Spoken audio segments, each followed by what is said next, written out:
We are currently facing a life-threatening epidemic that is threatening the lives of many teens around the world. Oh, what's that? Yeah. Oh, okay. Okay. It has been brought to my attention that there's a new strain let loose that is infecting more teens than ever. The strain is propylene glycol-formaldehyde. Street name, Guava Ice. So stay safe out there, and back to you, Linda. Linda. What? Oh shit, man. Way back when, somewhere in Timbuktu, a Homo sapien found a plant by the name of tobacco. And for whatever reason, somewhere in this dude's caveman brain, he decided, He needs to smoke now. and that he did. And as humans slowly evolved, smoking did too. And soon, motherfuckers from looking all old and dry, smoking these big old pipes, to soon smoking cigars on some mafia boss shit, which turned into cigarettes. Now, back in the day, if you were stressing, Doc would prescribe you a pack of good old cigarettes. Sore throat? Cigarette. Oh, you got a cough? Here, smoke a cigarette. But after a while, people's teeth started looking all British and shit, so they decided, boy, I don't think these are healthy, innit? So we decided we needed to make cigarettes better. And you know what makes everything better? The letter E. Email. Taking it over something? Email. Wait, what's that? You want to play sports, but your ass at every single sport? Esports. Oh, you got daddy issues? E-girl. So of course, when people realize cigarettes are killing them, e-cigarettes. Now, one thing leads to another, and shit, you got yourself a vaporizer Gen Y GTX box mod with 3 USB charging ports, a speaker, and a 6-inch LED touchscreen that can play Flappy Bird. Like, vaping is just getting a little too advanced, bro. Like, I remember one time I was chilling in the washroom with my homie Billy, and of course a motherfucker walks in with a vape. But this was no regular vape, no. This shit looked like a gadget straight out of fucking Star Wars. Yo, you want a hit? A hit of your iPhone? iPhone? Just that FTX 763 third series, my boy. Watch this. God! Yo, did he just hotbox the whole bathroom in one hit? Yeah, yes, the fuck I did. And this shit's 100, Nick. Holy shit, where did you find 100, Nick? Yeah, I ended up mixing my 50 Nick guava juice with my 50 Nick blueberry ice, and it just kind of added up to 100. Bro, I don't think that's how it works. Shut up, my mom's calling me. Yo, fuck you, Mom. And that was the moment I realized there really is levels to this shit. Level 1. Level 1 is the type of dude who isn't addicted, but he'll occasionally take a hit of somebody's device. But level 2, bro's borderline addicted, but he's still in the denial phase. Bro, are you addicted to vaping? Addicted? Nah, I don't even vape like that, bro. Shit. Do 5 jumping jacks right now. Bro, what? That's easy. 1, 2, 3, 4. Holy shit. Level 3, the Fiend. This motherfucker is strapped up with some nicotine at all times. And even when he has a vape in his hand, this dude will ask for yours. And God forbid, if this Fiend loses his vape, this motherfucker will be stressing like he was lost his only child. A Fiend without a vape is the exact equivalent of one of these purple minions. Dude will be itching for that shit, and Lord knows what that man will do for a fix. Level 4, the Fiend who sells vapes. At this point, this dude's whole life revolves around vapes. In fact, I'm pretty sure they don't even breathe oxygen anymore. Like, in order to breathe, they need to inhale some chemicals that I can even spell. Which honestly, it doesn't even say that much. Like, I can't spell a lot of shit, but what I'm trying to say is their bodies have just fully adapted in order to consume as much nicotine as possible. They breathe that shit, they drink the vape juice, and they're hungry. Shit, they just munch on the vape itself. And the worst part is they can't even run out of vape. Like shit, they are the plug. This motherfucker's just the CEO of getting high on his own supply. Like, dude is his own #1 customer. Level 5. This motherfucker, bro. Like, why do you need a LED touchscreen on your vape, bro? Like, you already have a phone. Whoa, Did you just order that pizza from your vape? Shit. Where'd you get this from? And don't get me started on these flavors, bro. Like, tell me why these motherfuckers can make a vape juice and call that shit early riser. And that shit literally tastes like a Wednesday at 6 a.m. Like, what the fuck type of ingredients mixed together to taste like a Wednesday at 6 a.m.? But early riser isn't even the weirdest flavor on the market. Because if you're feeling the family dinner vibes, you can get a rotisserie chicken flavor. Or if your breath is smelling nice and fresh, you could fuck that shit up quick with some garlic flavor juice. And they even got bacon. Yeah, I'm not gonna lie, that shit sounds fire as fuck. And lastly, now I don't even know if I can say this on YouTube right now, but shit, you can even get yourself some Worcestershire. Worcestershire.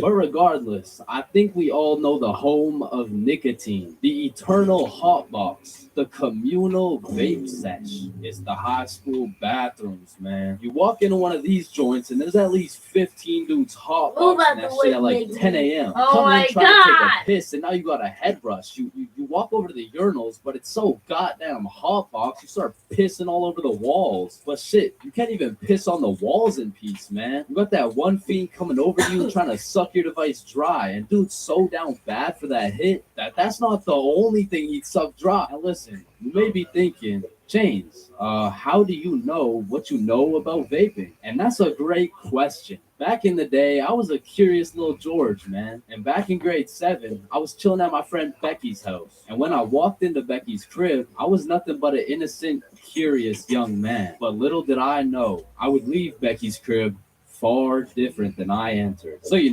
me, Bob, and Billy are posted in Becky's room, and I was sitting with Becky. So Becky asked me, "Have you ever hit a vape before?" Hell no, I hadn't, but I had to play it cool around Becky, so I said, "Yeah."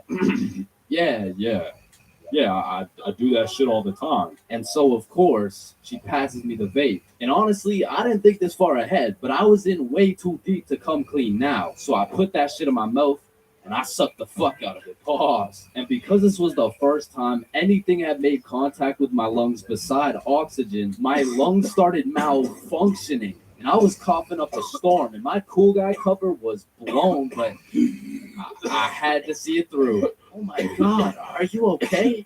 This shit ain't nothing for a guy like me. Guys, I have to change his mind. And as I went on with my life, I would hit a device here and there, and eventually I even learned some tricks and shit. But one day, me and my homie had to run to catch a bus. And so we started running, but the homie doesn't even make it 100 meters, and he starts rolling on the floor, coughing up blood. And I was like, no, fuck that. And I haven't touched the vape ever since, man. So stay safe and breathe air for real.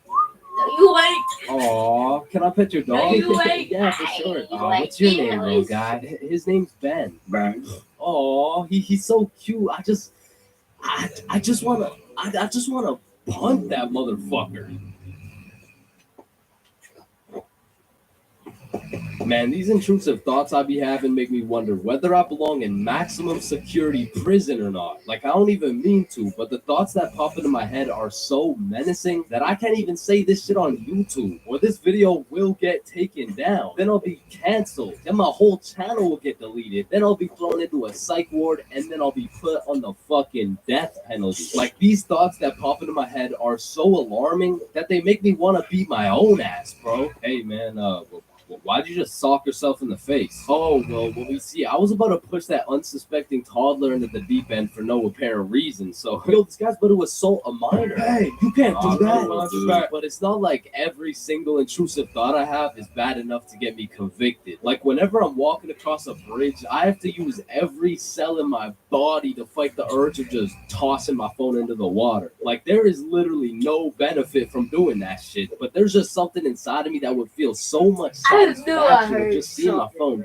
dissipate into the water. You know, maybe you get that urge because it would just be satisfying to do some shit that's out of the box, some shit that nobody else would do, just to break the simulation a little bit. Because I could be having the best day of my life. I could wake up, get the meanest pumping, hop in the shower, eat the most fire breakfast, and draw the most pristine stickman I've ever drawn. But as I'm casually walking beside a bunch of cars that are going 65 miles an hour, I'm still gonna have the urge to just throw myself in front of a car, bro. And it's not even on some emo shit. Like, I want to live, but I also want to dive into some oncoming traffic. But at least I'm not the only one who does this. Like other people do this. Right? Like it's normal, right? But half the time, an intrusive thought will just be to do some goofy shit. Like you're just forced to imagine the consequences of what it would look like to start throwing it back on a Tuesday at 2:41 p.m. And every once in a while, you'll just be chilling and you'll witness a motherfucker fall to the intrusive urges. What do you know? Shit. You let the intrusive thoughts win, man. Now, I don't even know if these count as intrusive thoughts or not, but as a dude, when I'm walking down the street, I'll just be going on with my day chilling. Then all of a sudden, I see a car, and I'm like, if I don't make it to that tree before this car, I'm gonna die. Oh, shit. Honestly, these kinds of intrusive thoughts are kind of motivating. Like, it's the same thing as having a hype man at the gym, except instead of that positive reinforcement, if you don't get those 3 extra reps, you're gonna die. It's like whenever I'm at the gym hitting those Bulgarian split squats, I be having mental wars with myself. Oof. That was a good set, man. I think we're done. 5 more reps or you're a bitch. Damn, good shit. All right, I think we can wrap it up. 10 more, pussy. Who the fuck's gonna carry the boats? I told you we should have stopped, bro. 15 more or you like dick. Now that I think about it, there's a good amount of people in prison right now who just succumb to their intrusive thoughts. Because intrusive thoughts are just like that demon on your shoulder telling you to do the most devious shit possible. And I know there's a bunch of motherfuckers out there who just listen to that little guy. Hey, man, you see that lovely old lady right there? Yeah, you're gonna hit her with a mean right hook. Well, what's in it for me? Nothing. Shit, alright. But to be honest, there is a handful of times where I've let the intrusive thoughts take over. One of the most memorable was way back when I was 5 years old. Me and my older brother were just dicking around, doing some 5-year-old shit. Keep in mind, this story takes place before your boy had even developed consciousness. So I was just a little munchkin doing munchkin shit. Then suddenly, this urge came over me. It was unlike anything I'd ever felt before. It was dark, irresistible. And for no apparent reason, I bit my brother's arm. And this was probably the most satisfied I'd ever felt in my entire life. But it was followed by shame and regret because I had no excuse. Ow, why the fuck did your dumbass just bite me, bro? I felt like it. And one of my lowest IQ moments of all time took place when I was in grade 8. It was goddamn sewing class, bro. And I remember I was having a particularly miserable day, so I was just going through the motions. We were all gathered around this big table with our sewing machines, some fabric, and some scissors. I remember I was working on some shitty little big chungus stuffy. But on this particular day, the sewing machine cable was looking mad thick and juicy. And like I said, I was having a bad day, which is exactly why the intrusive thoughts decided to catch me at my worst. Do it. Oh my god. Do what? Oh, you know what to do. You're the one with the scissors in your hand. How did these even get in my hand? Now cut it. Cut it, Chains. No. Why the fuck would I? The wire exploded with smoke and my heart dropped so fast, bro. And everyone around the table just stares me down. And I'm thinking I can somehow cover this shit up. Like I didn't just take some fucking scissors and snip that shit from the umbilical cord. Maybe I could convince the teacher of the court, snip yourself or some shit. But as I look down at the scissors in my hand, there's literally a chunk missing from the scissors. They look like they survived World War II. But barely. The scissors are all charred up and shit. And just like that, my plan of convincing her I didn't cut it went out the fucking window. You take one look at the cord, one look at the scissors, and one look at my dumbass face, and you could piece together exactly what happened. So my sewing teacher walks over looking pissed as hell. She tells me to go sit in the corner. So I take my charred scissors and sit in the corner like I'm a 5-year-old. But to be fair, I made a 5-year-old decision. Like I was in grade 8. I was 14, bruh. What kind of 14-year-old cuts the cord to a sewing machine because he felt like it? Like if my 14-year-old son did some shit like that, I would tell the kid I'm going to get some milk and I'm calling it quits. I would have to have another kid and try it all over again. Because that kid is going nowhere in life, man. So as I'm sitting in the corner, realizing I'm a disappointment, it was one of those moments where you fucked up so bad, you don't even feel any emotions. I was just sitting there, straight faced, like, well, fuck me. It was really one of those moments where you just want to stop existing. So after the class ended, the teacher came over to me and she said, Chains, why the fuck did you cut the cord of the sewing machine? No, Miss Sewingson, you gotta hear me out. Okay, this better be good, Chains. I was looking mad juicy and the scissors just teleported into my hands. I don't even know who did what. Mom, it was the intrusive thoughts that they told me to do. I'm about to intrude that ass. The fuck?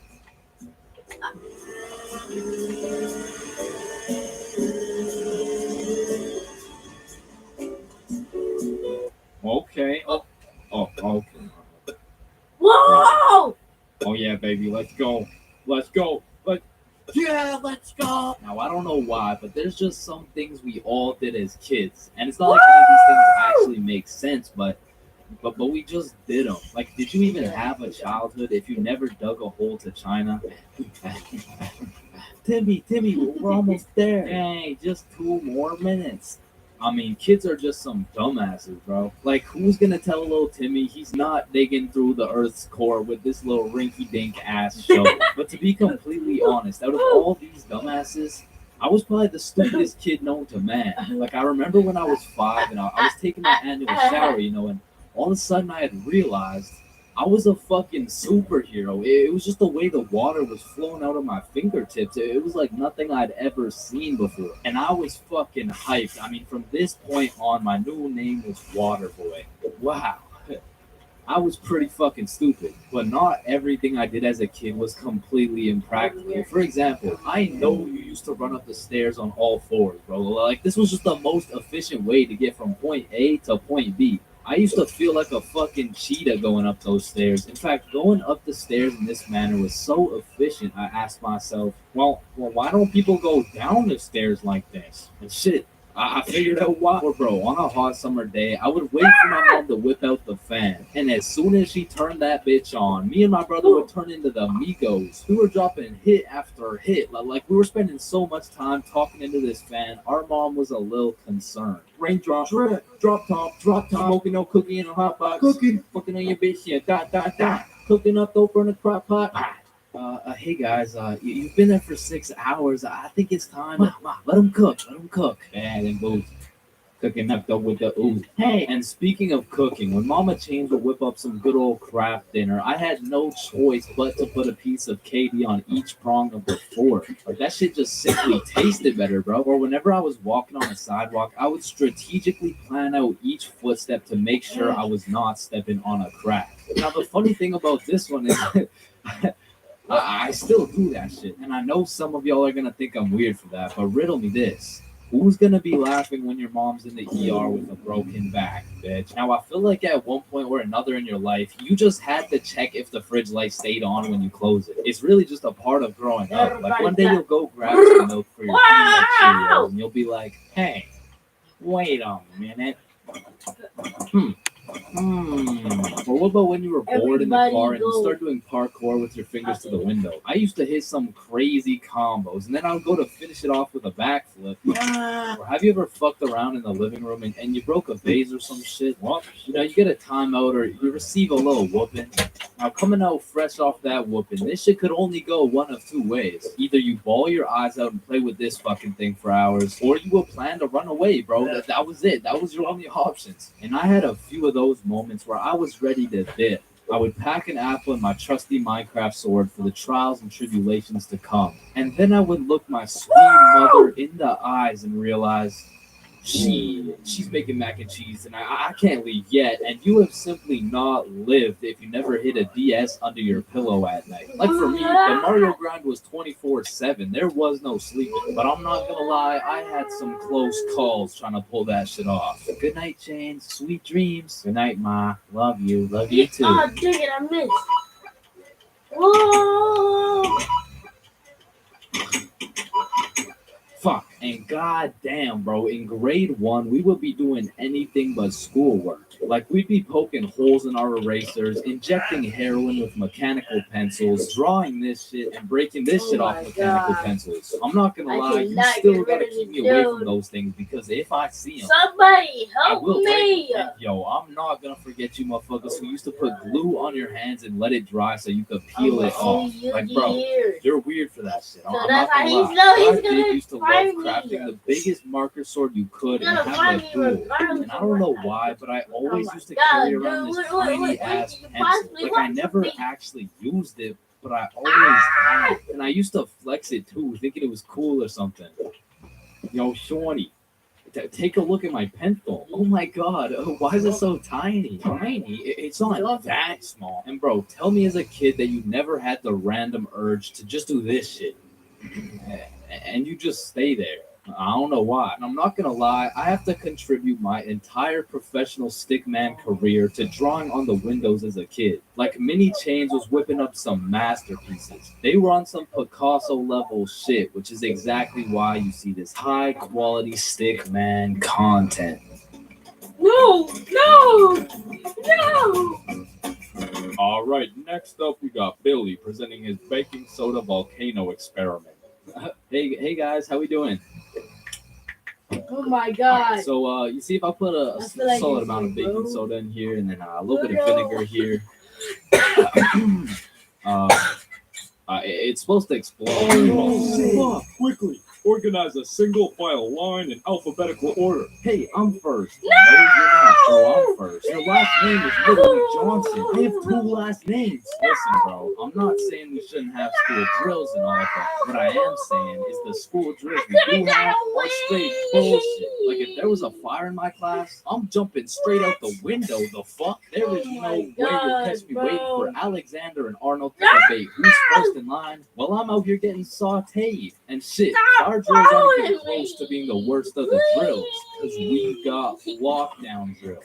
Now, I don't know who planned out these drills, but goddamn, these drills are ass. Now, if you never had lockdown drills, they're pretty much a foolproof plan set in place to completely counter anyone going up to school with a strap. You see, the plan is pretty simple. You lock the door, gather all the students into the corner of the class, and you turn the lights out. And the reason we turn the lights out is so we can politely tell the intruder that nobody's home. Now, if every classroom followed these steps perfectly, we might even be able to convince the dude that it's a pro D-Day or something. Now listen, I hate to be the bearer of bad news. I really do, but there's one minor flaw in this plan. The shooter's in the class, bro. You're out here telling the opposition your exact game plan. Then you're surprised when bro pulls up to the hiding spot. Like shit, it's just easy pickings at this point. Now, earthquake drills, man. The game plan here is to essentially hop on your desk and start counting. Now, when I was in kindergarten, I thought this whole earthquake drill thing was a fun game we played to learn how to count. But 12 years later, we were still counting. Like, let's be honest. What the fuck is counting gonna do? Are you telling the earthquake how long it has to dismantle the school? Because I'm pretty sure it doesn't give a shit how long it takes. Me personally, I feel like the best way to see if an earthquake is over is by observing whether or not the entire fucking building is shaking. But listen, I will say this. Out of all the drills, the earthquake drill is pretty valid. Like, whoever thought of this one was kind of perfect. I mean, these desks are pretty much made out of steel, bro. Like, out of all my years, I've never seen one break before. So it probably provides some solid protection. Bro. But shit, me personally, I'm Shut still up. jumping through the fucking window, bro. I don't care how many times I practice crouching under my desk. If I ever felt the slightest shake in the ground, I'm out of that hole. So if you carry the 674 to the power of 2 over to the 47, you will find shit. Well, why did Chains just dive out of the window? Shit, I don't know. Now I'm gonna keep it a stack. I've never done a single tornado drill in my life. So after doing some quick research, it looks like you just you do this. Now I don't know shit about tornadoes, but what I do know is that I'm not gonna be doing this shit. Like, I'm no scientist, but I don't think the doggy position is gonna stop the tornado from packing you up. So to be honest, once again, I'm jumping out the fucking window, bro.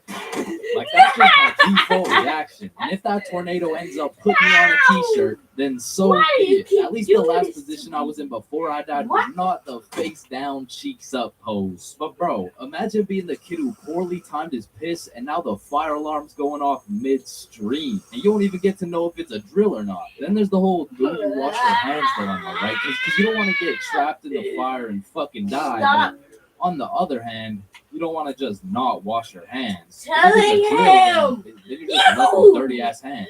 And while you're trying to decide whether to wash your hands or not, the class is outside taking attendance like Rosalina, here. I gotta Jared, get changed here, 24/7. Chains? Leave me fuck.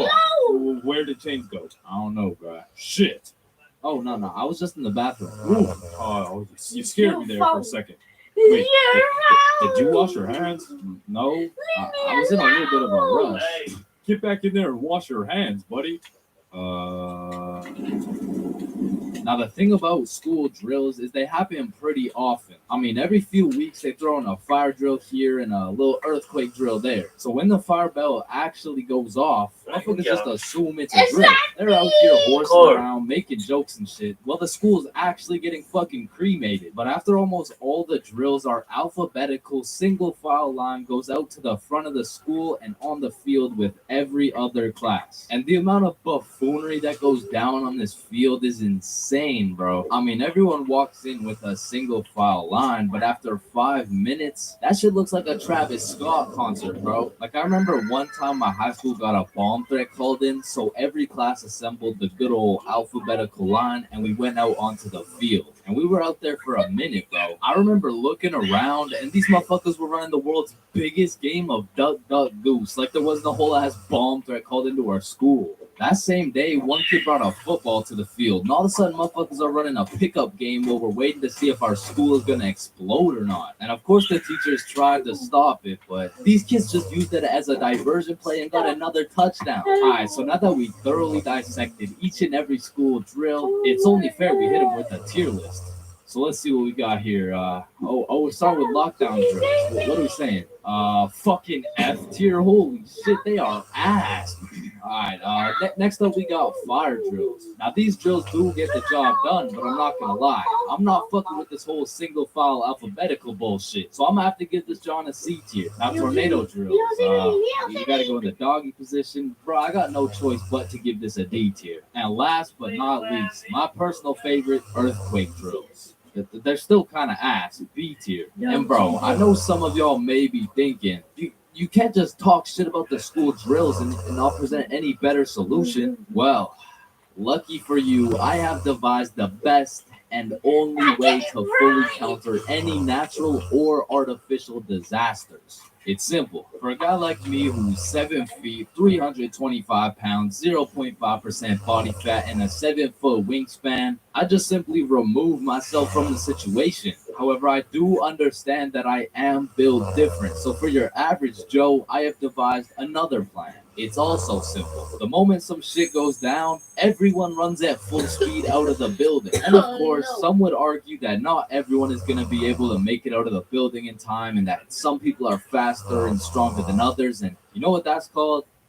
Natural selection. You see, if I was principal, instead of running students through these impractical drills, I would be running students through different kind of drills. I would have my students in peak physical condition. Instead of a fire bell, I would have a push-up bell. At any given time, if that shit goes off, you drop down and give me 50, or your ass is getting expelled. You see, this way, when there's a fire, everyone can simply remove themselves from the situation. Or in other circumstances, they can simply intervene.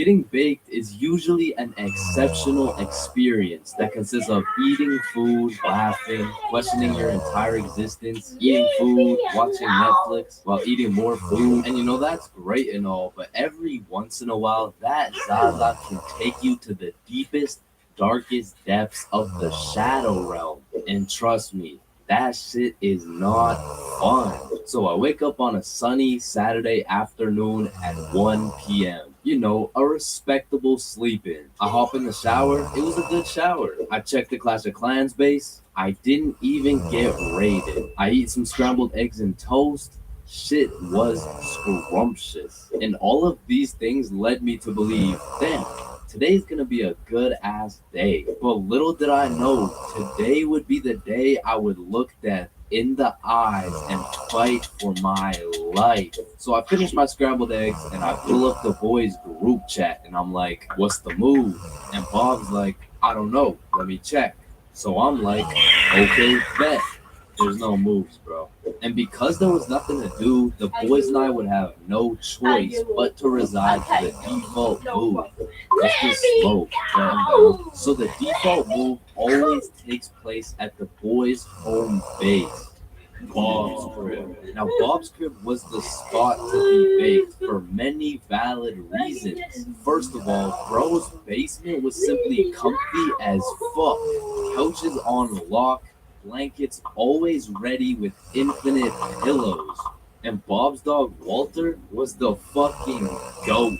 But most importantly, Bob's cupboard was always stacked. I mean, this cupboard has enough food to feed a village. This cupboard has more snacks than 7-Eleven. And this cupboard had enough calories to be in a Nikocado avocado video. And that shit was perfect. Because god damn, when I get baked, I become a certified badass. So you know the drill. We roll up and got a joint in rotation. And honestly, I don't know what got into me this night because I was absolutely reefing that hoe. Yo, chill. God damn. Fuck it. Let's roll another one. So we rolled up another J and I just simply could not be stopped. And I specifically remember asking, how high can I really get? And after about 30 minutes of me going bananas on these joints, I found the answer to my question. Pretty fucking high. I mean, I was beyond zooted. Like at that point, time was literally in slow motion. And it was one of those highs when your senses become extra sensitive. So I was just posted up in a blankie while munching on some pizza pops. And I was truly invested in those pizza pops. I mean, in that moment, I thought I was the pizza pop, bro. But once I finished the pizza pops, we all decided it would be a good idea to go for a walk. However, the moment I stood up, I started feeling peculiar. But regardless, we went outside, and at this point, it was already dark. Because in the time we were smoking at Bob's crib, the sunny Saturday turned into a very cloudy, dark, and cold Saturday night. So Billy and Bob are walking towards this creepy looking forest, and I'm like, alright, I think I'm too high to go into this forest, bro. Nah, don't worry. I've been in this forest a million times. I know it like the back of my hand. Alright then. And as soon as we step into the forest, I start hearing shit, bro. Yo, did you hear that? You hear what? It sounds like someone's in the bushes. Nah, you're just baked as shit. So we continue walking for about 5 minutes, and out of nowhere, it starts pouring. And this was really the point where everything shifted, because I was far too faded to be out in a dark, cold, rainy forest. So I'm like, alright, let's just go back to Bob's. Yeah, facts. I didn't know it was going to be raining, but as we're walking back through the forest, I can undoubtedly hear something in the bushes. Okay, what the fuck was that? Oh shit, run! Hell no! Bob and Billy start hauling ass, and scared as hell, I slowly turn around to see a fucking demon coyote pack looking at me like I'm lunch, bro. And this had to be because of the second joint. But for a moment, I looked this coyote dead in the eyes, and I saw death. I saw death, bro. And in that moment, I gathered all the functioning brain cells I had left to just run. And I couldn't see where I was going. I was just hauling ass. And when I looked back, all I could see was the devious coyote eyeballs staring into my soul. And the next thing I knew, I stepped in a pothole, and my trajectory completely changed from running away to eating shit, bro. And when I say falling felt like it was in slow motion, I mean, I had to have been falling for 5 minutes. But once my face made contact with the ground, this is how I went out. I was going to get packed up by a pack of coyotes. As they approached, I was saying my goodbyes. But out of nowhere, I hear something in the distance.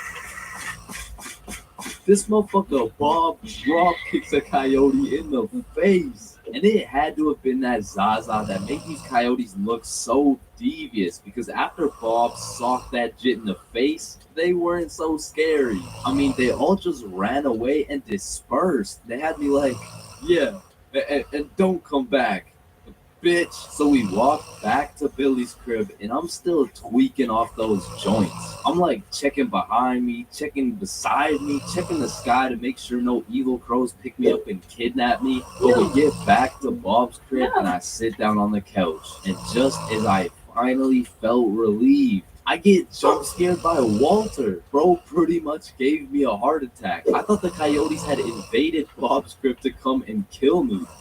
It was just good old Walter coming to chill with the boys. So I got some more pizza pops, and we lived happily ever after.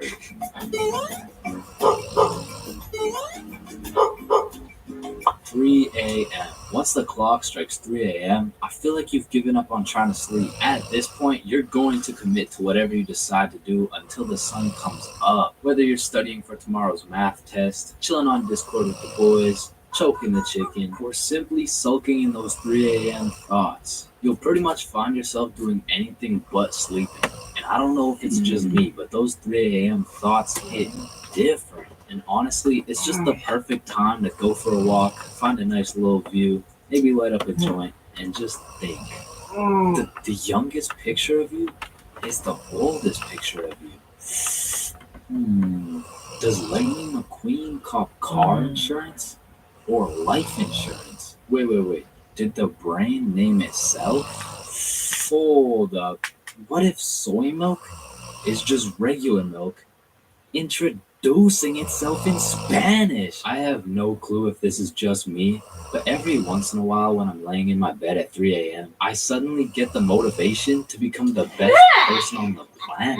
Like, I set an alarm for 5 a.m., I tell myself I'm gonna go work out, then go for a run, then meditate, then drink kale smoothies, then become a millionaire, then donate it all to a family in need. But as soon as my alarm goes off, I'm just like, shit, I'm too tired for all that. Then I just end up sleeping until 1 p.m. And my brain is constantly playing games with me, bro. Like, tell me why I'll be using all my strength to stay awake during the day thinking, ugh, man, I can't wait to go to sleep tonight. But when it comes time to sleep, I just can't. I'll be left lying there at 5 a.m. awake as hell, watching these random motherfuckers build a 2-story house with a hot tub in the jungle.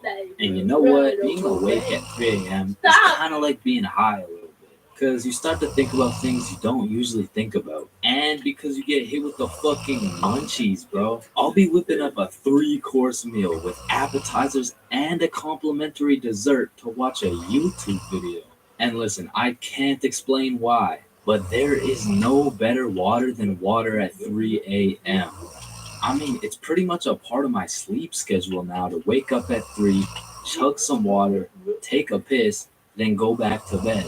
But sometimes while I'm trying to go back to sleep, my brain just starts showing me a compilation of my top 15 cringiest moments. I mean, I'm having flashbacks to the time in grade 5 when I said a joke and nobody laughed. Guys, why did the monkey fall out of the tree? Why? Why? Because it was dead. Damn. Or I'll be up all night thinking about that one debate I had 3 years ago, brainstorming about the best things I could have said in each scenario. It's like if I do some cringe shit during the day, I have no choice but to lose some sleep over it at night. It's like my punishment for saying some stupid shit. No. Like I know one guy who accidentally called his teacher mommy in front of the entire class, and that dude hasn't slept since.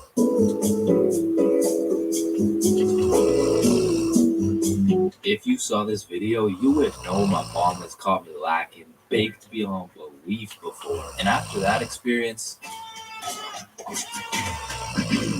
I really changed my ways. I mean, I was grounded for over a year. So in that time, I decided to get my life together. I started working out, eating healthy, getting straight A's in school. Okay, that's cap, but straight B's in school.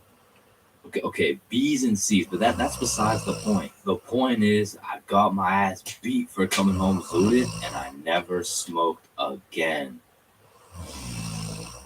Until I did. So, this incident takes place with the man, the myth, the legend, Bob. So me, Billy, and Bob are chilling at Bob's crib when Bob says the holy words. Are you guys trying to smoke? Yeah, bet. And keep in mind, the rest of my homies have been smoking regularly, but your boy was fresh out of the slammer. I mean, I was pretty much on probation at this point. And on top of that, I hadn't smoked for over a year, so my tolerance had gone to shit. So with all that being said, the smart decision was to simply not smoke. But shit, if you know me, I am not one for smart decisions. In fact, I was one for stupid decisions.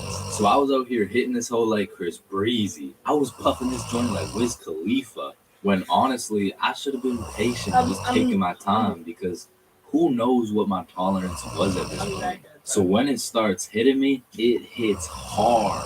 But the homies were closely monitoring me because they knew if I got caught high again, well on probation, I would be serving 20 to life. So they're out here checking my eyes, checking my heart rate, checking my pulse, and the diagnostic was, I think you're chilling, bro. But progressively, I was getting higher and higher. So as we're there watching the most goated cartoon, The Amazing World of Gumball, I start floating. And I don't know if anyone else has experienced this before, but sometimes when you get mad high, you just forget that you even exist. And you use 107% of your brain power to just think. So I was out here floating away, thinking about some random bullshit. Yo, it's crazy that everyone in the world is either named Quandale or they're not. Wait, what if I'm in a simulation? No. What if I'm in an animation being drawn by some dude on his computer for a platform of entertainment? And a bunch of people know what I'm thinking right now. Hold up. Is a tomato a vegetable or a fruit? But I'm brought back to Earth by a text message. Mom, please come home for dinner at 6. Damn, I gotta be home for dinner at 6. Oh shit, what time is it? It's 5:30. No, we can't let your mom find out you're cooked. So Bob whips out his emergency hide how baked you are kit. Boom, hits me with the eye drops to make my eyes less red. Douses me in cologne to cover up the smell. And apparently eating oranges also helps slow down your high. So I leave Bob's crib and as I'm walking home, I'm brainstorming all the possible scenarios. Either I play this off like a smooth criminal and nobody ever finds out, or I could get caught and I could get sentenced to 30 years. So as I walk up to my front door, my entire future is dependent on how I play this shit off. I take a deep breath and I ring the doorbell. And my brother opens the door. The door was unlocked, dumbass. Why are you messing with I'm me? off to a bad start. So I walk into the kitchen, casual as hell. Oh, James, how was your day? Oh, it was good. How was yours? Yeah, good shit. We're doing Please. good. Oh, it was good. Thanks for asking. Wow, Mom, this No. mac and cheese looks succulent. Fuck, why did I say that? Oh Who my the fuck God. said succulent? Oh, why? Thank you. I switched the recipe up a little Wow. bit. Just be casual. What, Be what, casual. what are you missing with me? The mac and cheese. It's good. Why Thank you. are you messing with me? What were you guys doing at Bob's? Fuck, what do I say? What do I What do say? you want? Twister. Oh, a twister? Yep. Yep, Twister. What do you Wasn't it just want? you, Bob, and Billy? Yep, just a good old game of Twister with the boys. God. Damn, y'all are gay as hell. Let me Yeah. move. not to being gay as hell. I just meant yup in general. Like, yup, Chains, are you feeling okay? Oh fuck, she knows. What do I do? A little word of advice. Whenever you're in one of these situations, just cap and say you're tired. Like, it works for everything. Are you high? No, I'm just tired. Damn, bro. Are you depressed? No, I'm just tired. No! Help! I'm No! trying. No! No, No! I'm just tired. So while I No! was backed into a corner, I am I was not pretty giving much on that. trial facing life. I just used the good old, no, I'm just really tired. I couldn't get much sleep last Knock me night. out. Actually, don't want I that. think I could Leave even me take alone. a nap right now. But thank you very much for dinner. And call me Michael Jackson, because your boy was No. a certified smooth No. criminal. And No. I moonwalked my high ass all the way into a nap. And god damn, that nap hit. Bum, bum, bum, bum, bum. April 20th, 420. The day when everyone puts their differences aside and they just hotbox the Earth's entire atmosphere. Man, what a time to be alive. Now, I don't know if any of y'all have gone to one of those 420 conventions before, but god damn, these motherfuckers be getting higher than Buzz Lightyear, bro. Like, at this point, they aren't even baked. They're fucking deep fried. They just be walking around hotboxing cities at a time. And anyone in a 500-foot radius is gonna start feeling the effects of that Mary Jane. Like, I remember my first time going to one of these things, and I was still a minor with an O. However, I had done some pregame before the convention. So let me just put it like this. If I was a potato, I would have been a baked potato. So heading into the convention, I was already a little bit paranoid because as I looked around, all I could see was a bunch of hippie dudes with beards and shit. And at the time, I was just repping that peach fuzz. I was standing out like a sore thumb. So you can only imagine how hard I was shitting my pants when my high ass saw a cop walking in my direction. I instantly started brainstorming how I was gonna outmaneuver this cop so he doesn't send my ass to jail. So boom, busted a right, dropped the shoulder, hit a left, and I ran into this crowd of people. And I don't know about y'all, but for me, whenever something remotely scary happens while I'm zooted, I'm gonna be paranoid for the rest of my high. So in my high-ass brain, I'm like a wanted criminal. I got 5 stars right now. So I'm out here constantly scanning the area for 12, right? But I start to make some notable observations. I realize half these motherfuckers are wearing sunglasses and it's not even sunny. Like, how the fuck did I miss the memo this bad? But luckily for me, there's hundreds of dudes selling overpriced random ass shit. So it really didn't take long for me to find a dude selling sunglasses. And even though it was 25 bones for these shitty ass sunglasses, I still cop them so I can hide my identity. And of course, the glasses have the devil's lettuce plastered all over them, but I'm El Chapo level wanted at this point. So I'm doing anything I can to hide my identity, including dropping my life savings on these dog shit glasses.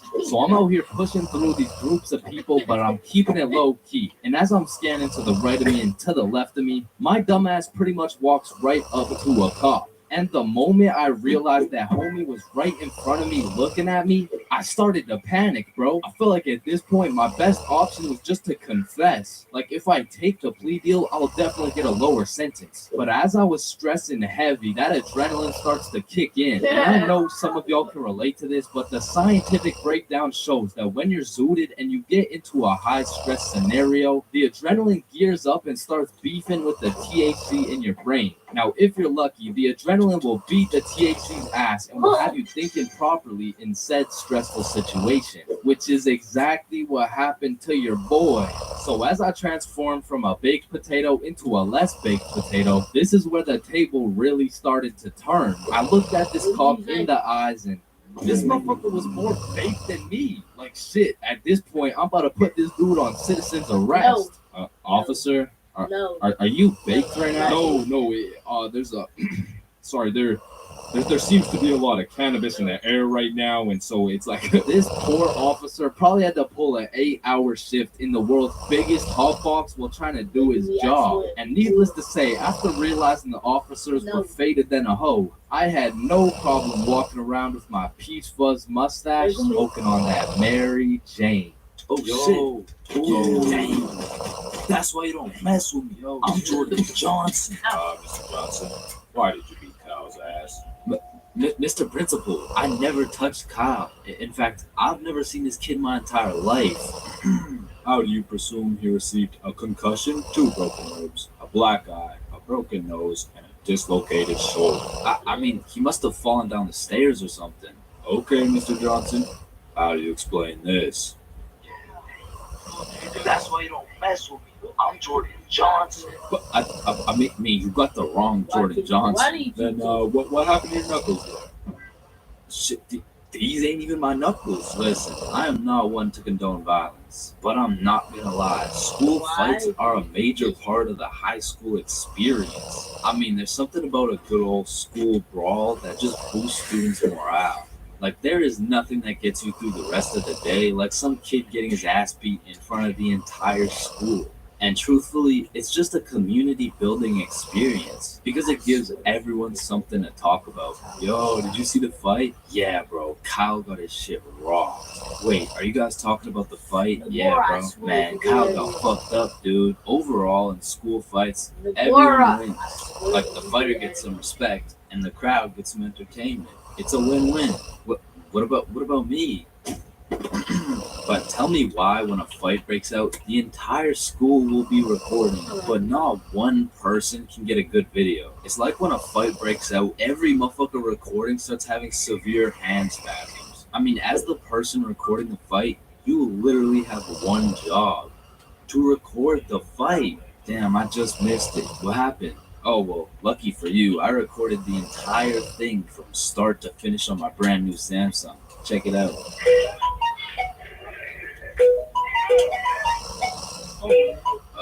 Did anyone else record the fight? Oh shit, yeah, I did on my brand new iPhone 14 that actually records in 4K. Okay, Shut up. bet. Shut up. Damn. Let's go, JJ. But Bro, there's just a video of your face for 8 minutes straight. And watching some of these fights are funny as hell. Because some motherfuckers will come in swinging like KSI. Some motherfuckers are out here thinking they're Daniel LaRusso. And some motherfuckers should just not be fighting. Which is honestly the best part. Because where else could you catch a 6'5", 250-pound big body scrapping some 5'2" nerds? no. Like, the UFC would never let that shit slide. Plus, you get to watch it all for free. But me personally, I've never gotten into a school fight. But don't get me wrong. If someone wanted to catch these hands, I could hit them with the little knuckle sandwich, if you know what I mean. But truth be told, I could never lose a fight. No. Not because I know how to No. fight, but because for Bob, shit was on sight. And trust me, you don't fuck with Bob. Bob's got a better record than Floyd Mayweather. I even heard one time he got into a little Please stop. altercation with Mike Tyson. All I'ma say is he dealt with it. But with that being said, we all know that one kid in school who was born to simply beat people's ass. Like, this dude's life purpose was to run people's fade. And of course, I had someone like this at my school. He was the type of dude who had nothing to lose, so he would instigate a fight wherever he could. We'll just call him Jordan. And honestly, he was holding a solid record. I mean, he was probably 12-0. But one day, Jordan picked on the wrong No. kid. Hey nerd, take off those stupid Man. glasses. And Bob was No. a man of little words, so Jordan's No. buffoonery did not faze him. Hey nerd, I said take off those No. stupid glasses. Hey, stop ignoring me. No. And No. without saying No. a word, No. Bob just ended Jordan's whole career. And ever since that day, nobody messed with Bob. No. No. No. That's why you don't mess with me. I'm Jordan Johnson. My first time eating magic mushrooms. Now, this story takes place on a spooky Halloween night. And of course, when you're young, Halloween is about dressing up and getting candy from strangers.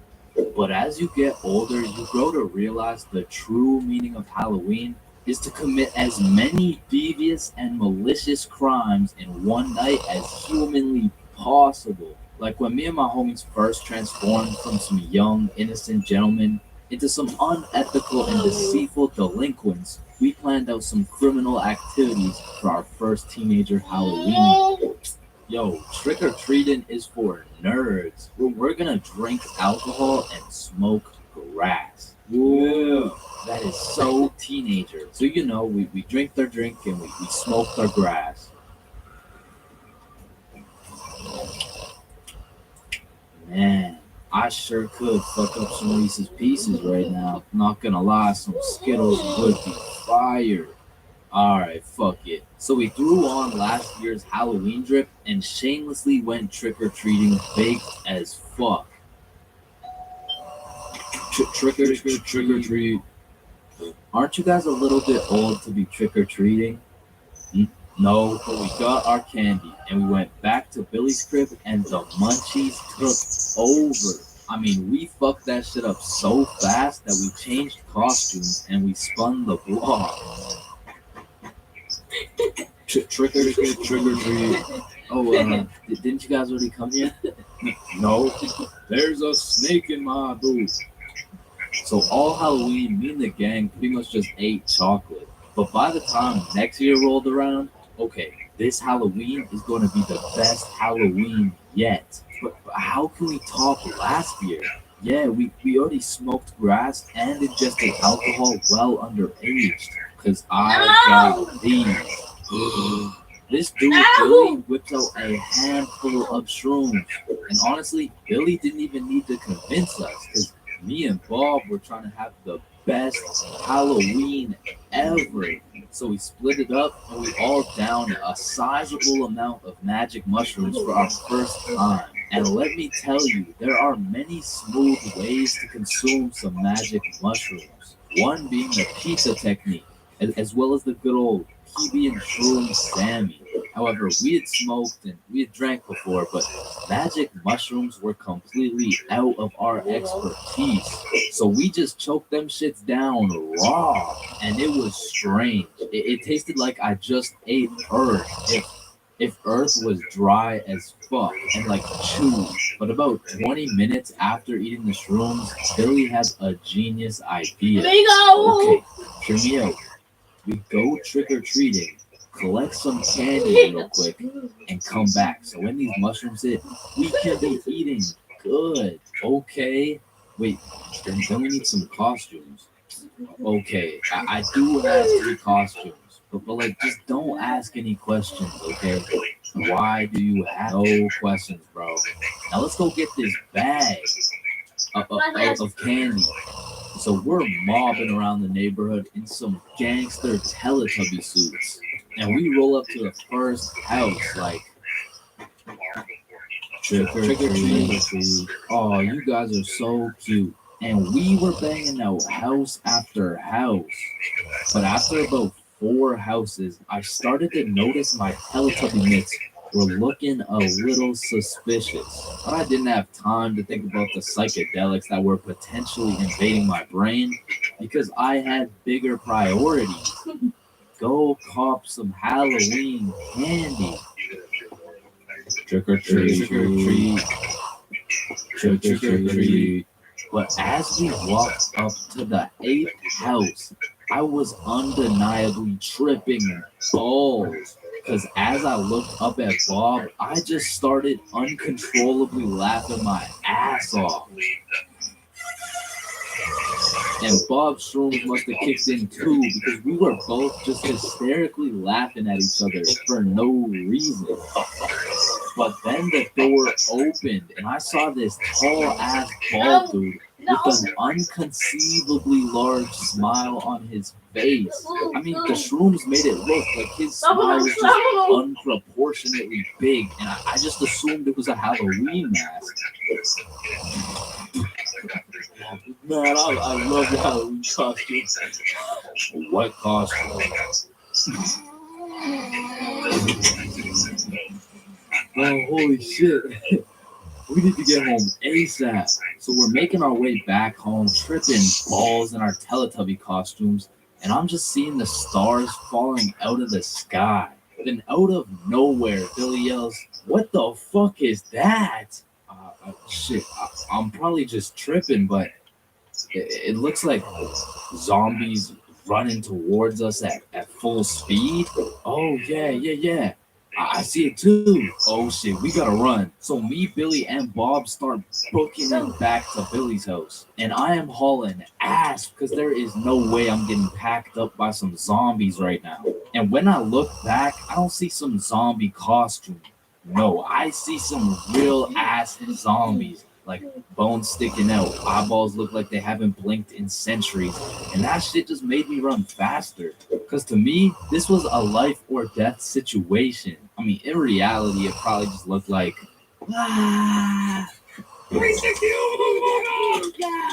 we get back to Billy's crib. Holy shit, get in, lock it. And we were not taking any chances. I mean, we barricaded every single door in the entire house. And for a second, it was a horrible trip. I mean, I thought I was in the zombie apocalypse. But once we settled down, we were having the time of our lives, chilling and eating candy while tripping balls.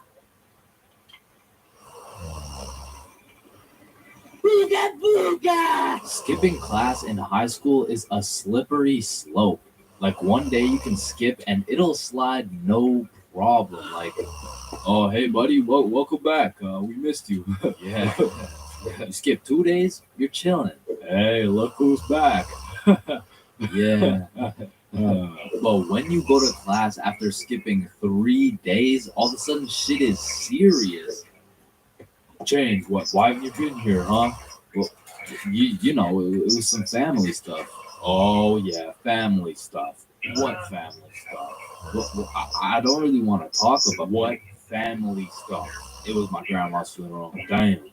But that is no reason to miss a test. And Lord forbid, if you miss a whole week, the school board turns into the FBI. Like during the whole pandemic, one of my homies refused to go to any online classes. And one day he was enjoying his extended vacation while smoking up outside his crib. Next thing he knows, he's making direct eye contact with his science teacher while smoking grass. And because they started going FBI mode when you skip your classes, the homies discovered a top secret method so we could skip classes with zero consequences. So when you would skip a class, the teachers would instantly hop on their laptops and whip up an email along the lines of, "Mrs. Farrell, are you aware that your son, Chains, has missed his science class today? If this is continued, Chains' grade will continue to drop, which might ultimately lead to him failing my class. Mr. Perkinson." Now, Mr. Perkinson would write these emails with the hopes of my mom reading them and then beating my ass. When it really went like, my mom would read it and she would politely ask me how my science class was today. I would cap my ass off and then she would proceed to beat my ass. And one day after I got my shit whooped, I was talking to homie Bob. Yo, we're going to Chipotle next class. You trying to come? Man, I don't know. I'm getting real tired of these ass whoopings, bro. Ass whoopings? You're getting ass whoopings? Yeah, bro. Mr. Perkin never fails to type up an email that results in the leather belt. Oh, what? Nobody ever told you about the secret method? Secret method? Oh, you mean like wearing extra pants so the belt doesn't hit so hard? No, I'm talking about the secret method so Mr. Perkinsons can't email your mom. Why didn't you tell me sooner, bro? So essentially, the method starts at the very beginning of the school year. At my school, they would give you this form with your parents' email, phone number, all the contact information, you know what I'm saying? You would need this form filled out and signed by a parent or guardian and then handed into the office. However, this man, Bob, conceptualized one of the greatest plans of our generation. And it went like this. So you would receive the empty form from the school, take it home to your parent/guardian, get that shit filled out and get that signature. Then secretly, when nobody is watching, you hop on your computer, you make a fake email like bobmom123@gmail.com. Then you would change your mom's contact information into that fake ass email and then deliver it to the office like nothing happened. So when Mr. Parkinson's smartass tries to get me whooped with one of those emails, I get that shit in my inbox. I read it through and respond with some shit like, "Dear Mr. Parkinson's, thank you very much for bringing this to my attention. I was unaware of my son's absence in pursuing his educational prowess. I will discipline him with a punishment that may or may not involve me whooping the absolute shit out of his tushy. No. Thank you, Mr. Parkinson's." And I already know this dude, Mr. Parkinson's, was reading that email like, "Oh, yup, he is definitely getting his ass beat tonight." Meanwhile, I was typing that shit up in bed while munching on some nachos. So you best believe I was abusing this newly found secret strategy. I mean, I was missing every other class. And it was just all sunshine and rainbows. But you know what they say, it's not all sunshine and rainbows. I mean, I really don't recommend using this strategy. And I'm not saying that to be some mature role model. I say that because there was one flaw in the strategy Bob forgot to tell me. And that was as soon as my mom saw my report card with all those absences, god damn, she made up for every single beating I missed. There's levels to friendships. I mean, you could have known your homie since you were 2 years old. You could have lived together. I mean, you could have survived the whole zombie apocalypse together. But shit, the truth is, you haven't truly experienced brotherhood until you and your homie have participated in a two-man mission. Like, just look at Kobe and Shaq, man. That type of chemistry can only be achieved by running a two-man. Shit, I bet these motherfuckers were running two-mans every night. And you already know Kobe was laying down that Mamba mentality while Shaq had his girl, kneeling. But for those of you who may be wondering, James, what the hell is a two-man mission? Well, I'm glad you asked. It's quite simple, really. It's when you're gonna link with a girl, but you bring your homie and she brings her homie. And what this does is it sets an environment when you and your homie can dribble, pass, alley-oop, and ideally dunk that shit. Now, don't get me wrong, it's simple, but not easy. I remember my first two-man mission like it was yesterday. It took place when I was in grade 7. And it started when my friend Joe hit me up like, "Yo, bro, I'm going to this girl Sophie's house and her friend Ava's there. You trying to pull up?" and I was like, am I trying to pull up? Hell yeah, I'm trying to pull up. So we show up to her house, and I'm new to this whole thing. So I'm sitting there like, what now? We could watch a scary movie. Yeah, let's do it. I'm down. Well, actually, personally, I'm not a big fan of scary movies. Man, shut the fuck. So we're watching a scary movie, and to be honest with you, it was simply the best scary movie I'd ever seen in my entire life. So I was really getting invested in this plot. And Ava's like, "Oh my god, I'm scared." And that shit went way over my head. Well, why? It's not even at the scary part yet. And then only 30 minutes into the movie, Joe and Sophie are like, "Yo, we'll be right back." Okay. Do you guys want me to pause the movie? Nah, it's all good, bro. Hey, see, what Joe just did right there was a calculated move. In basketball terms, he just set an ISO. So now it was 2 1v1s. And the situation was absolutely perfect, but the problem was, I actually like the fucking movie, and that violates rule number 3 in section 7 of how to pull off a successful two-man. never give a fuck about the movie. Because the truth is, the movie length is like the shot clock. If you end up actually watching the entire movie, you failed the mission. But I had no clue. And to be honest, I didn't even know what a two-man was at the time. So I got some popcorn and I was just watching a movie. But when the climax of the movie was about to come around, I did something that violated every term and agreement of the two-man mission. I went over to Joe and Sophie like, hey guys, quick, you're gonna miss the best part. Oh, fuck. And I missed the climax of the movie, but shit, I seen a climax. And needless to say, Joe never invited me to a two-man mission since. But you know I had to redeem myself, even if it was 3 years later when I was in grade 10. It was a Saturday night, and me and Bob were looking for something to do. And I'm gonna keep it a stack with you, bro. I had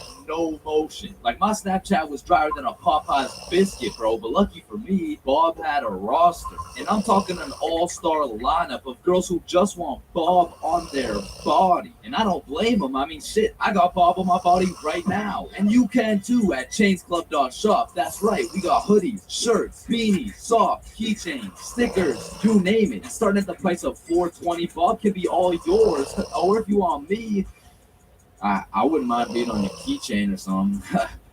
Treat me like So as I was saying, me and Bob were bored. So Bob hits up this girl named Avery like, what are you doing right now? And she's like, just chilling. Who you with? My friend Alice. Let's link. I'm with my homie. Okay, is he cute?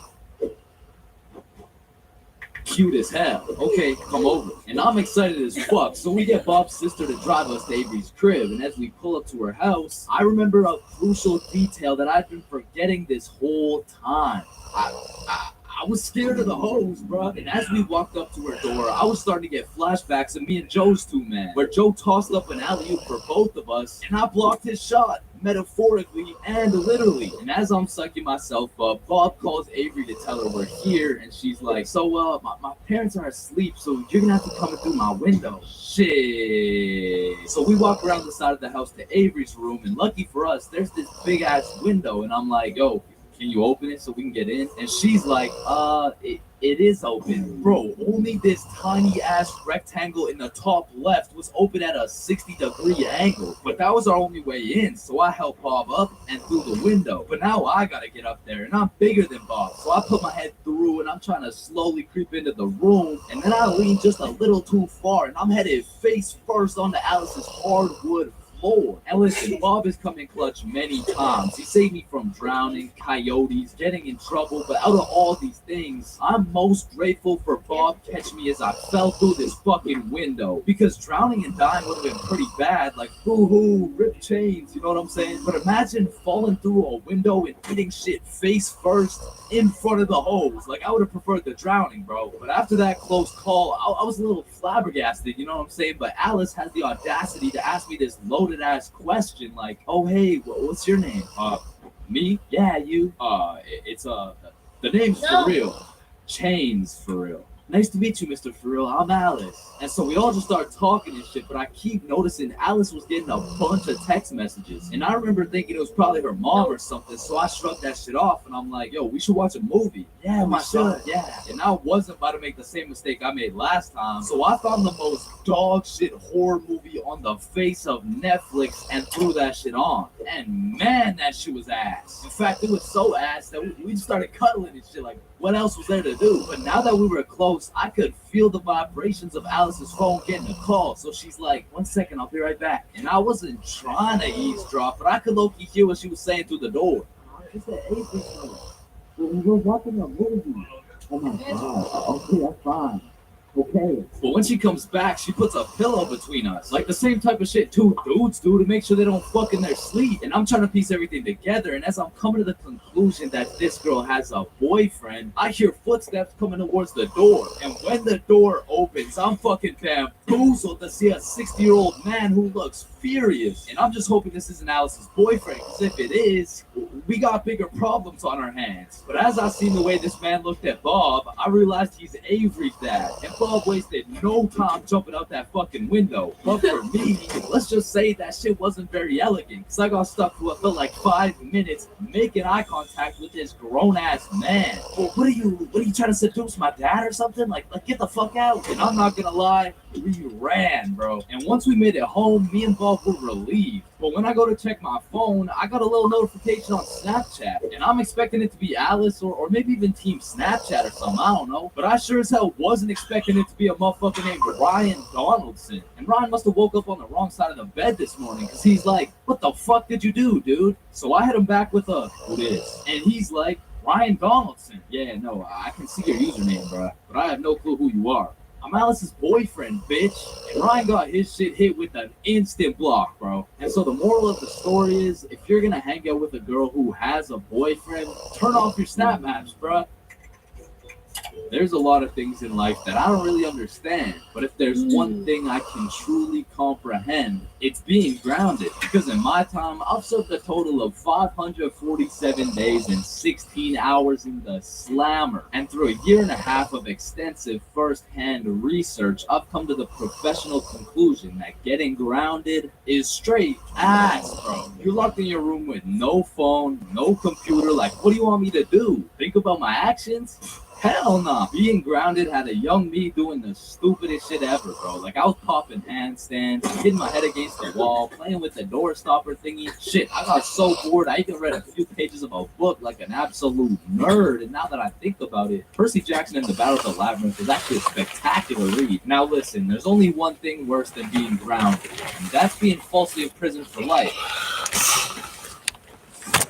Well, now that I think about it, there's a lot of things worse than being grounded, bro. But one of which is being grounded during summer, bro. There's something about being able to hear all the happy children, the ice cream trucks, your homies having fun, the hoes throwing rocks at your window, asking you to come outside, or you just cry yourself to sleep because there never was any hoes throwing rocks at your window asking you to come outside. It's just you, your Percy Jackson books, some used toilet paper, and the existential thoughts in your head, questioning if it's even worth it. And listen, I'm sure everyone can pick up on the fact that I'm a really intelligent dude. Smart all around, really, but trust me when I say, I wasn't always this smart, bro. In fact, in kindergarten, my dumbass fully believed with my whole heart that being grounded meant your parents would just dig a decent-sized hole in your backyard, toss you in, and bury you alive for the time being. And so I'm sure you could imagine my surprise when my OG friend of 5 days said, yeah, I got grounded for 2 whole weeks. Holy fucking shitballs, dude, are you okay? No, man, it's really hard. I didn't get to touch any of my toys or anything. Damn, how long ago was that, man? Oh, I'm still grounded. No, you're not. I'm not dude, sure. I'm grounded right now. No, the fuck you're not. And I wouldn't truly find out what being grounded was until 7 years later. I was in grade 7. It was a beautiful sunny summer day at approximately 11 a.m. and me and the boys were freely roaming our city. Little did I know we wouldn't be free for long. And as the boys and I roamed the city looking for a move, one of Bob's girls calls him up and is like, okay, so my friend Becky is in Hawaii for a few days with her family, and she said I could bring you over. And just like that, Bob could have wrapped it up and claimed some cheeks. But the boy Bob was never one to leave the homies behind. So not only did he convince his girl to let us come, but he went above and beyond. He got his girl to bring some of her friends over too. And now we're hyped because we had now located the move, and quite a marvelous move if I do say so myself. Now keep in mind, all of us knew Becky and had been to Becky's house many times before, but Becky was all the way in Hawaii, so she had no clue about the marvelous move about to take place at her own crib. But regardless, me and the homies walked into Becky's crib and they low-key got a little get-together in the works. I see Bob's girl, I see Bob's girl's friends, and then I see a mutual friend of mine named Dennis. And he brought his girl. Now, a little backstory about Dennis. Dennis was 2 years older than me, making him in high school. And to be fair, from grade 7 to high school is a colossal difference. Dennis was taller, had a more developed frame, and Dennis even had some facial hair in progress. The amount of facial hair that put my peach fuzz to shame. And to put it quite simply, Dennis was a menace. But regardless, that's my homie's homie, so I walk up and dap him up. And then everyone heads over to Becky's room. Now keep in mind, Becky had simply invited Bob and Bob's girl to come over. And somehow we ended up being 8 people deep in that joint. And so that means technically the other 6 of us were straight trespassing. So we were all chilling in Becky's room, chopping it up for a good hour and a half until eventually people start exploring her house. Now in Becky's room, it was just me, Bob, Bob's girl, and Bob's girl's friend named Lily. And so we're all just talking until I hear someone yell from the room down the hall, "Yo, Chains, get here right now!" And I don't know exactly what I was expecting to see as I walked into that bathroom, but it was absolutely not seeing Dennis drop a condom filled with water on Billy's head. And of course I laughed because that's comedy gold right there. But it also made me realize maybe we shouldn't be here dropping condoms on each other's heads. But who was I to tell Dennis what to do? He had facial hair, so he was practically a grown man by my standards. So I just turned around, went back to the room, and continued chilling with Bob. And as we talked, the music progressively got louder, and Dennis progressively became more of a menace. And it had got to the point where the speakers were booming, and Dennis was lobbing condom water balloons off Becky's balcony. And then one time, Dennis either almost hit or just missed Becky's neighbor with one of these condom water balloons. So this grown man looks down at a condom that seems to have fell from the heavens. Then he looks up and sees Dennis scrambling inside the Becky's crib with the speakers blasting music. And then he continued on his way. And we were all just having a fantastic time in Becky's room until we hear the downstairs door swing open. And we all absolutely shit our pants and run onto the balcony. Right.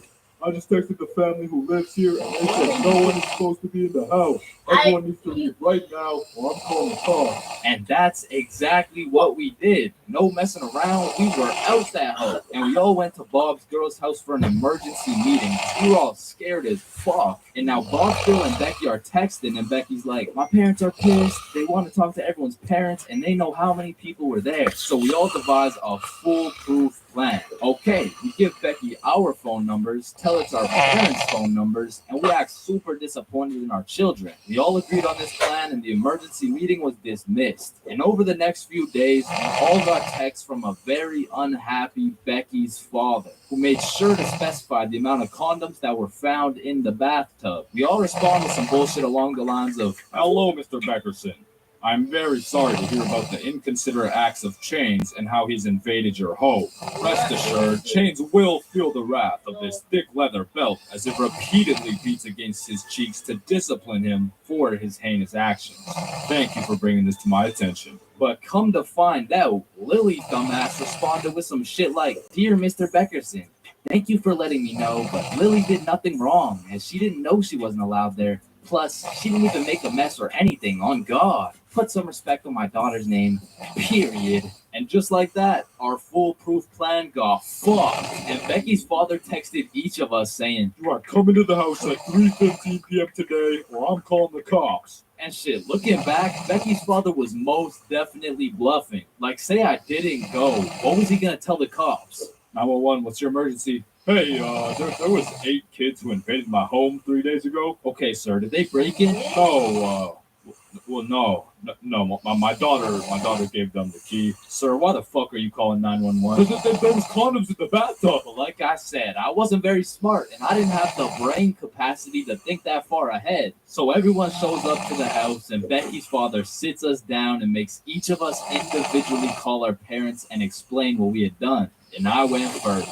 "Hey, Mom, so I went to Becky's house the other day, but she was in Hawaii, and I wasn't really invited. And There was condoms in the bathtub." Needless to say, we all got our shit whooped, and I received my very first grounding with a sentence of 1 month in the slammer. Damn, you look high as hell. A little bit too high. Bro, are you good? Damn, I've been there, bro, but don't worry. I know just what you need. Wait, what's that over there? Shit, are you still high? Damn, that usually works. You really gotta be high as shit, huh? Alright, listen. Just chill out, bro. I know you probably think you're ODing on Mary Jane, but trust me, you can't. In fact, scientists say you would need to smoke at least 20,000 joints in 15 minutes to OD. And trust me, once you hit the 16,000 joint mark, your lungs will be looking like dehydrated SpongeBob. Oh shit, speaking of dehydrated SpongeBob, you're looking like dehydrated SpongeBob. So here, drink some water. You gotta quench that cottonmouth. Water's always a safe bet to flush out some of that unneeded THC. But you know what tastes better than water? Some goddamn motherfucking lemonade. So find the nearest lemonade stand and absolutely ravage that shit. Leave no lemons to spare because science says lemons contain limonene, which is a compound that can counteract the THC by calming your brain. Another solid way to calm down from a crazy high is sniffing some peppercorn. Oh, wrong line, bro. You're trying to get less high. You're supposed to sniff this one. Okay. Now how you feeling? Damn, still too high? God damn, how much did you smoke? Shit. Oh, I know just what you need. A DAP pen. No. Listen, this is no regular DAP pen. This is a CBD pen. Now, when you take a hit of this bad boy, the CBD.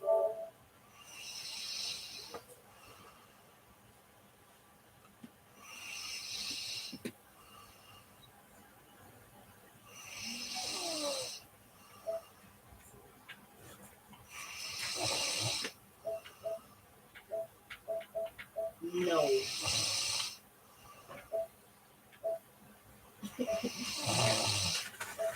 Illegal plan.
Woo!